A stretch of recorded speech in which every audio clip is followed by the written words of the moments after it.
Gambia's health and food safety authorities confirmed the use of sniper prey on the smoke feast in the Gambia. A local farm in Uganda is producing local oil from avocado fruits as an alternative to the imported oil. And the transport fares in the Gambia remained unchanged according to the Minister of Transport, Works and Infrastructure. Well, this and more coming ahead in this week.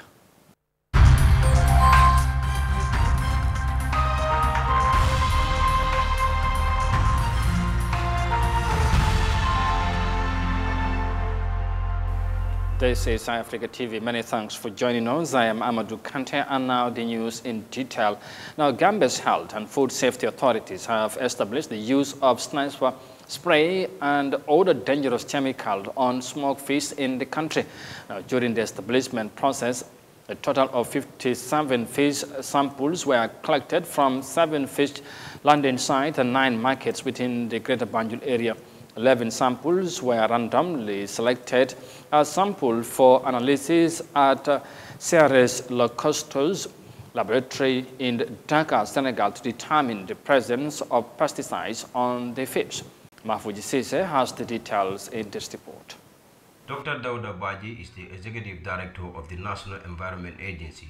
He said the Gambia will now administer a total ban of the use and importation of sniper spray in October 2022.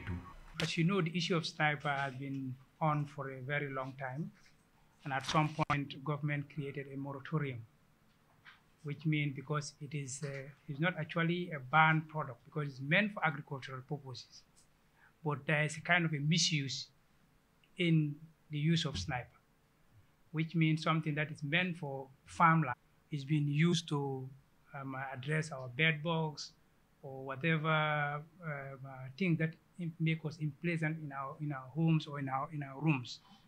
So essentially, there was a moratorium, and that moratorium was placed for people not to be using the sniper. And later on, this issue came in, where we had an engagement with our board, the chemical board.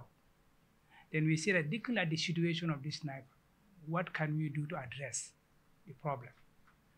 Then we came to the conclusion that the sniper should be totally banned in the country by the 31st of October 2022.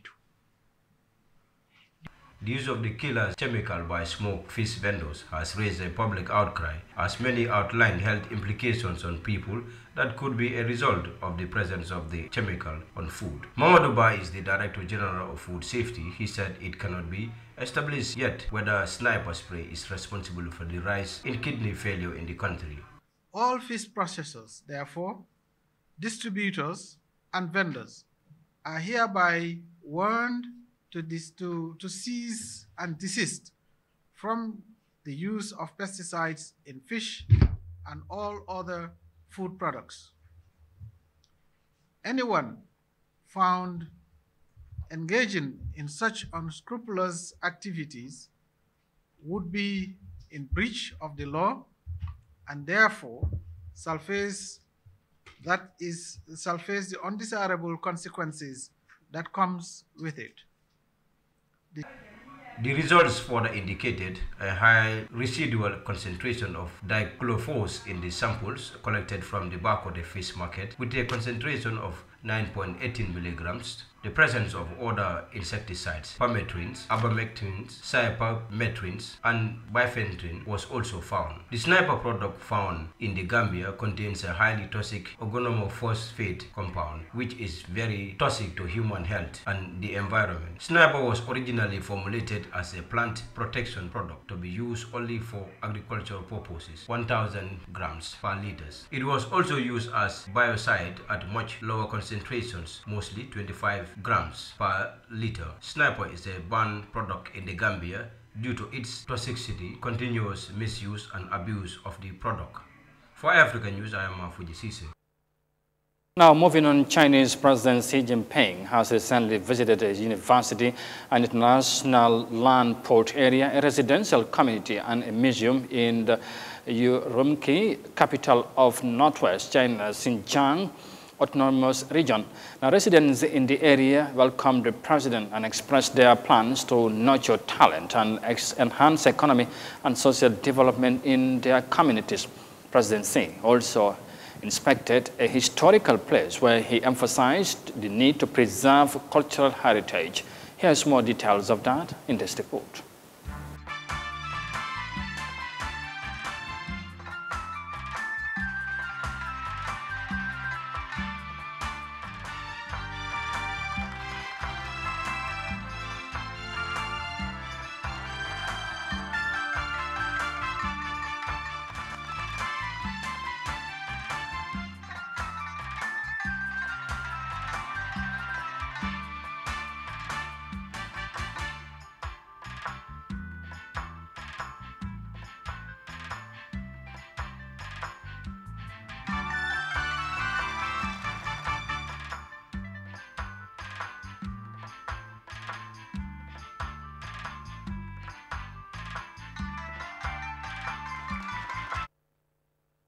Well, an apology to that, and of course, hopefully we will come back to the report to bring you the right image. But moving on, coming back home, a two-day capacity building workshop sponsored by Nigeria's former president, Good Jonathan's Foundation, and comments on Thursday at the Paradise Suite Hotel in Senegambia. The workshop is expected to, of course, was expected to improve awareness of proper legislative processes and enhance legislative capacity. And let's have more details of that in this report by Moses Imende. Pursuant of its goal to strengthen the role of the parliament and build needed capacity of parliamentarians to better deliver on their legislative mandate, the Goodluck Jonathan Foundation convened a two-day capacity building workshop to develop the capacity of Gambian NAMs. Over the next 2 days, MPs will engage in examination of the state democracy in the sub-region, focusing on the major trends, enablers, and consequences of decline in the proper legislative processes, and also explore the best approaches to mitigate highlighted challenges. Goodluck Jonathan, chair of the foundation and former president of Nigeria, speaking at the opening ceremony, said parliaments should be people-centered. He said parliaments promote good governance and accountability by serving as watchdog of the executive arm of government, adding that parliamentarians should rise above partisan interest to champion national interest. You want to bring it down. They say, shoot it down. Oh, dead on arrival. Or if the opposition is fairly formidable, and even if the ruling party brings something that you know is useful for the development of the nation, you want to bring it down to make sure that the party is no longer popular so that they will lose the next presidential election. So really see that in the parliament, it's always difficult to operate and you'll be convinced that you are doing the right thing. How do you balance the interests of your party and the interests of the state? But basically, what always that charge parliamentarian is that you are elected as a member of the Gambian Assembly, National Assembly. Yes, you belong to a political party, but the oath you took was an oath to serve the country. So you didn't take an oath to serve your party alone. You will serve your party as a senior member of your party, but the oath of office is to serve the country. That means that no matter what, national issues that will bring development to the country must take precedence over party interests. And that is key, because without the nation progressing, even the political parties will be of no relevance to the public. Aliu Badara Juve, Gambia's vice president, said the capacity building engagement falls within the strategic priorities of the government. Government under the leadership of his president, President Adama Barrow, is therefore with the firm belief that to enrich and sustain good governance requires the existence of a very strong, effective, and efficient National Assembly.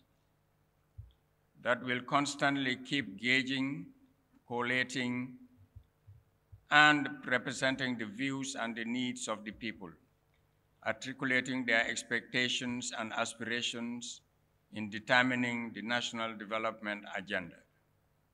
In addition to helping the government identify challenges and policies that would require attention and assist in overcoming our development challenges and realizing our development imperatives as an oversight body. He said, the concrete steps taken by the National Assembly to capacitate lawmakers is in the right direction, saying it will consolidate democratic governance through the promotion of democratic culture and practice, as well as inculcate political pluralism. Fabakar Tombonjata, Speaker of the National Assembly, believes that for NAMs to effectively and efficiently carry out their functions, their capacity must be adequately enhanced to take up the challenge.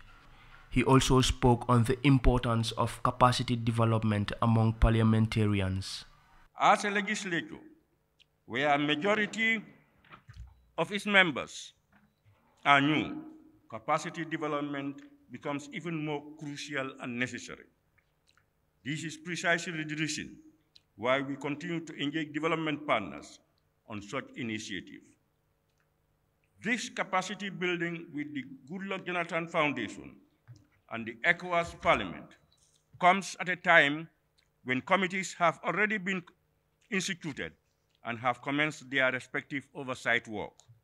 Speaker Jatta is confident that the workshop will yield knowledge and skills on the mandate of the legislature in promoting good governance and maintaining peace and security, because the engagement provides a unique opportunity to honorable members to blend training with the daily complex realities of parliamentary work. He therefore urged his colleagues to be attentive during the sessions. The Goodluck Jonathan Foundation was founded by the former president of Nigeria in 2015. The foundation is an independent, non-governmental organization established for the advancement of peace and prosperity on the African continent. Moses Mendy, Eyeafrica News.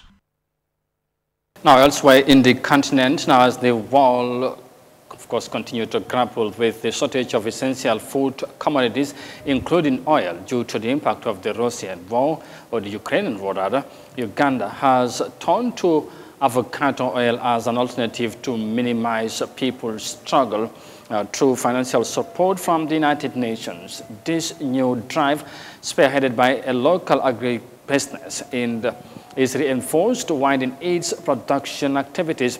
The UN Food Agency, WFP, also embraced the new initiative, saying it can help enhance food security. Here's more details of that in this report. Godfrey Chiweru's agribusiness is fleshing out avocados to produce edible oil. He buys from smallholder farmers across the country. The avocado flesh is sun-dried and the oil pressed out using a locally made machine. Chiweru's oil is still undergoing certification and some is used for cosmetics. In such times like this, if we can utilize the abundance, the abundant avocados that are around, we can be able to cushion some of these impacts, to reduce the imports, but then also to reduce the shortage that arises in such crises.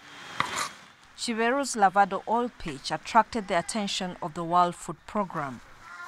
The WFP is pushing for the redesigning of food systems in Uganda to reduce shortages caused by global crises like drought or the Ukraine conflict. Chiweru won a $50,000 grant from the UN to expand his business. Given the style of production we are using, because we are using basically rudiment methods, we can only produce like 100 liters a month. But now with this grant, we're gonna uplift, push it to 1,000 liters. Uganda imports 70% of edible oil, but with the disruptions in the supply chain, prices have shot up. Uganda imports most of its palm oil from Malaysia, but due to high demand for palm oil on the international market, the Southeast Asian country has restricted exports to prioritize local use. Many small-scale businesses that depend on cooking oil to make snacks, like these roadside vendors, have been forced to increase prices in order to break even. Some are reducing the sizes of their snacks in order to sell more, but sales still remain low. The WFP says there's a huge potential in tech entrepreneurship that can strengthen food systems to disrupt hunger and improve food security. We've seen that there are extraordinary entrepreneurs out there who have great ideas to help make the food system here in Uganda more robust. The more we can do to support smallholder farmers in particular to be not only self-reliant, but to grow and be sustainable producers of food, not just for their households, but for their communities, and beyond that into the wider country. That will help make Uganda's food systems as a whole more reliable. Chiberu and his team are hoping to begin full production when his new machinery arrives. The Lavado edible oil is expected to hit the local market in 3 months. You are watching this week's news edition on Eyeafrica TV, coming to you live from our studios in Banjul. And from the reporter in Kampala, Uganda, we now take a break and come back shortly. Stay with us, we'll be right back.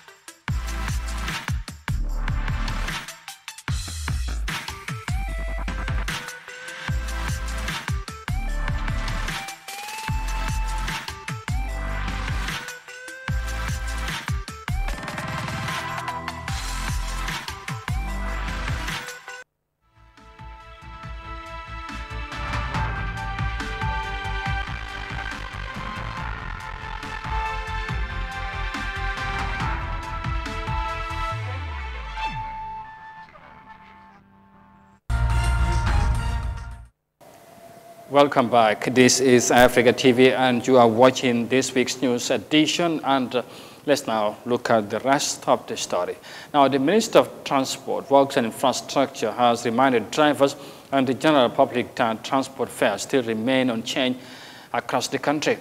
In a media dispatch on Friday, in a response to a tip-off that some drivers are unilaterally increasing transport fare for various destinations across the country, the ministry warned the drivers to desist from such act. Moses Himendi has the details in this report. It is widely expected that transport fares increment will sweep through the country following the expiration of a government subsidy that underpinned the preceding price on July 1st, 2022.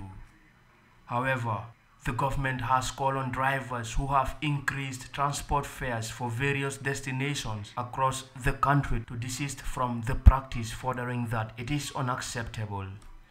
Fuel prices have increased effectively at the pump since 1st July, with the price of petrol per litre jumping to $78, while diesel stood at $73 and kerosene at $89 respectively. The ministry also confirmed that negotiation with relevant transport union officials for an amicable solution has begun. In one of the previous releases, the government said it has forfeited its revenue from petroleum products and even agreed with oil marketing companies to also reduce their margins to reduce the overall fuel price increment in the country. But drivers said the move has failed to quell the price surge and continue to decry profit loss, although passengers are paying higher fares than they used to. Demand for petroleum products increased when global oil price skyrocketed last year following the recovery of the global economy from the COVID-19 pandemic. But the Russian invasion on Ukraine has already steeped energy costs, with some countries in sub-Saharan Africa having seen a record surge in fuel prices. Russia is one of the major crude oil exporters in the world. Moses Mendy, Eyeafrica News. Transport fares remain unchanged in the length and breadth of the country, according to the Minister of Transport, Works and Infrastructure. And to our final story now, because a team of German and Kurdish archaeologists have uncovered a 3,400-year-old Miltani Empire era city once located on the Tigris River. The settlement emerged from the waters of the Mosul Reservoir earlier this year as water levels fell rapidly due to the extreme drought that struck the country. Iraq is one of the world's most affected by climate change, leaving citizens worried about the situation. Here is more of that in this report. Just outside Hanqi in northern Iraq, historians and archaeologists have uncovered an ancient palace belonging to the Mitannian Empire. The site, which spans at least a square kilometre, is at the moment partially submerged under the Tigris River. However, back in 2018, when the water levels in the dam reached a historic low, an ancient structure appeared. It's because of the drought here. In the past few years, there has been drought and water levels have been dropped. As the level of water fell, the site appeared all over from here to there. The area is a rich archaeological site, and there was an ancient palace just over there. It appeared when they were digging around. You can see it all when the water level drops. Although only parts of this site is currently under excavation, it is likely that more buildings and structures will be uncovered if and when water levels in the area and Mosul Dam reservoir drop further. Funding for the excavation of this site, which is more than 1,000 years BC old, is being supported by officials from the local Iraqi Kurdish government and their German partners. When the water level dropped suddenly, our director of antiquities in Dohuk, in cooperation with Tübingen and Freiburg universities, started protecting and excavating the site. Then, after that, we started the excavation and protection of the palace. We covered it so we can protect it for the future. We filled bags with soil and put them around the area to protect it and the site of the palace. Despite the fascinating history being uncovered in Kamune, the fact that the water resources in the area are becoming increasingly scarce is putting a strain on the nearby town of Hanqi. Life is difficult in this camp, and the temperature is so high, 45 or 46 degrees Celsius, and we have no electricity, and living under these conditions is very hard with no electricity. And we have a shortage of water. Maybe we get rain every 3 years. It's so little rain. We get so little water.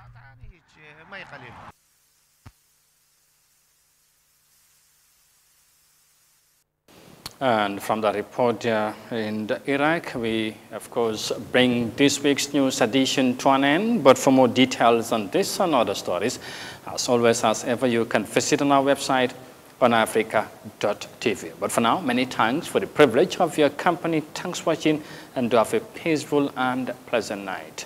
Bye for now.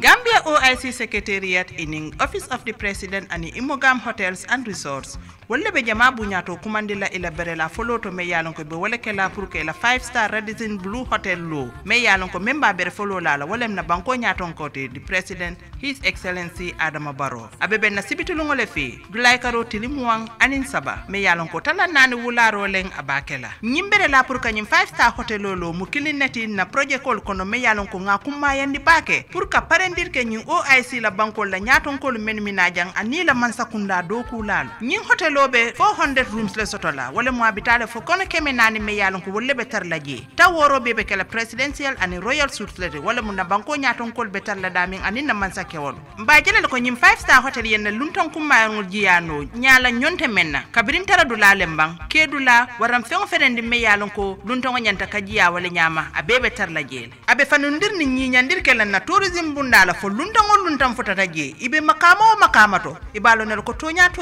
mbe jiyano la nyum hotelo